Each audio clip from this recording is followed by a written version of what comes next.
महात्मा गांधी राष्ट्रीय ग्रामीण रोजगार गारंटी अधिनियम एक ऐसा अधिनियम जो मजदूर को रोजगार देता है। एक ऐसा अधिनियम जिस अधिनियम के माध्यम से लाखों लाख लोग रोजगार प्राप्त कर रहे हैं। एक ऐसा अधिनियम जिस अधिनियम को गांव में आने के बाद गांव में खुशहाली आ गई है। एक ऐसा अधिनियम जिस अधिनियम के माध्यम से बेरोजगार लोगों को रोजगार मिल गया है। नमस्कार, आप देख रहे हैं MMBS न्यूज सुगंध के साथ।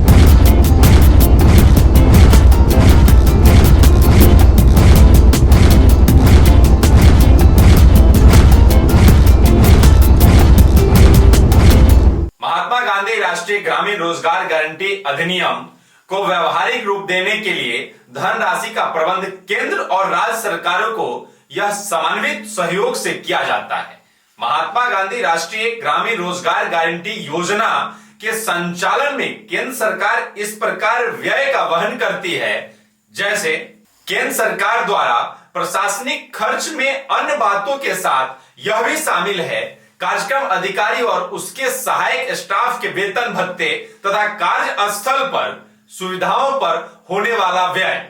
केंद्रीय रोजगार गारंटी परिषद के प्रशासनिक व्यय, अकुशल शारीरिक काम करने वाले मजदूरों का पूरा व्यय, सामग्री लागत और कुशल तथा अर्ध कुशल कर्मचारियों के वेतन का भुगतान, 75% खर्च। इस कार्यक्रम की सफलता के लिए केंद्र सरकार निम्न मत खर्च वहन करती है। राज्य रोजगार गारंटी परिषद प्रशासनिक खर्चे, सामग्री लागत और कुशल तथा अर्ध कुशल कर्मचारियों के वेतन भुगतान का 25% खर्च। यदि आवेदन के 15 दिनों के भीतर राज्य सरकार आवेदक को रोजगार उपलब्ध नहीं करवाती है तो बेरोजगारी भत्ते का भुगतान राज्य सरकार की जिम्मेवारी होती है। रोजगार गारंटी कोष, केंद्र सरकार इस कोष के माध्यम से ही धन मुहैया कराती है। मनरेगा के संचालन का राज्य सरकार या जिले के इस कोष द्वारा अनुदान दिया जाता है। राज्य सरकार भी अधिसूचना द्वारा एक कोष स्थापित कर सकती है जिससे राज्य रोजगार गारंटी कोष की संज्ञा दी जाती है। इस कोष को आवर्ती कोष की भांति रखा जाता है जिसका उपयोग अधिनियम के अनुसार किया जाता है।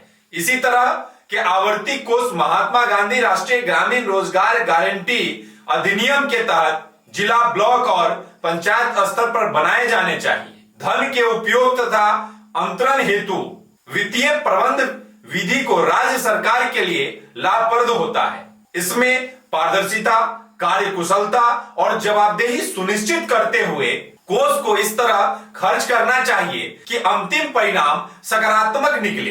योजना के तहत राज्य, जिला और ब्लॉक स्तर पर कोष के लिए अलग अलग बैंक खाता खोलने के चाहिए। यह खाते सार्वजनिक क्षेत्र के बैंकों में खोले जाने चाहिए।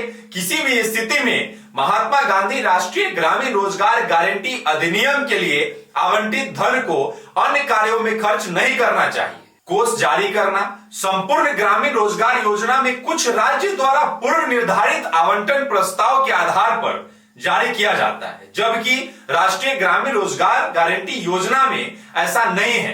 महात्मा गांधी राष्ट्रीय ग्रामीण रोजगार गारंटी अधिनियम के अंतर्गत जैसे ही किसी जिले की अधिसूचित किया जाता है, केंद्रीय ग्रामीण विकास मंत्रालय उस जिले में महात्मा गांधी राष्ट्रीय ग्रामीण रोजगार गारंटी योजना के खाते में शुरुआती राशि निश्चित करेगा। श्रम बजट में भेजे जाने पर बकाया राशि भेजी जाएगी। यह राशि कार्यक्रम अधिकारी की जानकारी में जिले से सीधे ग्राम पंचायत को प्रेषित की जाती है। श्रम बजट, महात्मा गांधी राष्ट्रीय ग्रामीण रोजगार गारंटी अधिनियम के अध्याय 4 अनुच्छेद 14 उपखंड 6 में यह प्रावधान किया गया है कि जिला कार्यक्रम समन्वयक प्रतिवर्ष दिसंबर महीने में आगामी वित्त वर्ष के लिए श्रम बजट का निर्माण करेगा। इसमें वह जिले के अकुशल शारीरिक श्रम की अनुमानित मांग और योजना के तहत कार्य और मजदूरी की भुगतान संघ नेता का विवरण तैयार करेगा। केंद्रीय ग्रामीण विकास मंत्रालय श्रम बजट में आकृत निधि के आधार पर उसकी आवश्यकता का अनुमान लगाया।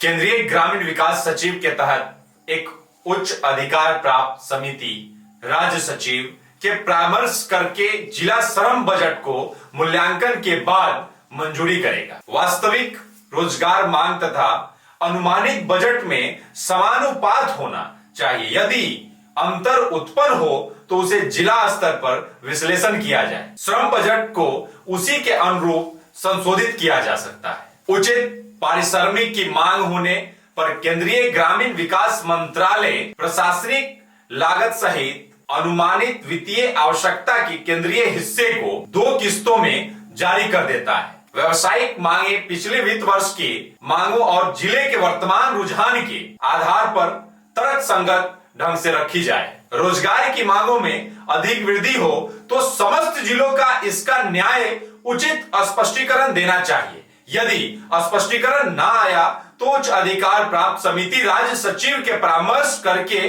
फैसला ले सकती है। इसमें पारदर्शिता बनाए रखने के लिए कुछ कार्य किया जाना चाहिए। पारिश्रमिक भुगतान के लिए बैंक या डाकघर में खाता खोलना, सभी कार्यों की सामाजिक लेखा परीक्षा, समय पर शिकायतों और सभी प्राय दोषियों के खिलाफ कार्रवाई, ग्राम पंचायत द्वारा कोष का रखरखाव, महात्मा गांधी राष्ट्रीय ग्रामीण रोजगार गारंटी अधिनियम को व्यवहारिक रूप देने के लिए प्रत्येक ग्राम पंचायत का एक ही बैंक खाता होगा। ग्राम पंचायत के अध्यक्ष और सचिव संयुक्त रूप से हस्ताक्षर करेंगे। योजना खाते में से किए गए सभी भुगतानों के बारे में ग्राम पंचायत के सूचित किया जाएगा और इसकी अगली बैठक को अनुमोदन प्राप्त किया जाएगा।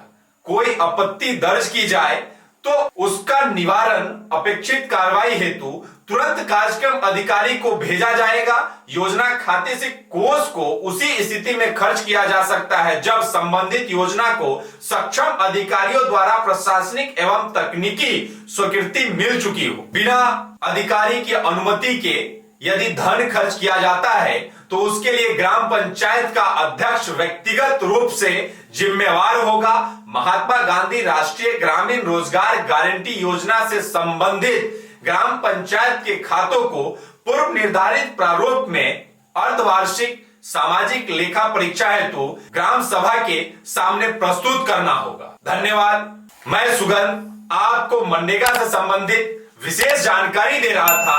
आप सभी से मैं पुनः निवेदन करता हूं कि इस जानकारी को अपने सभी मित्र बंधु के पास शेयर करें और इस YouTube चैनल को अगर आप सब्सक्राइब नहीं किए हैं तो अवश्य कर लें। बहुत बहुत धन्यवाद।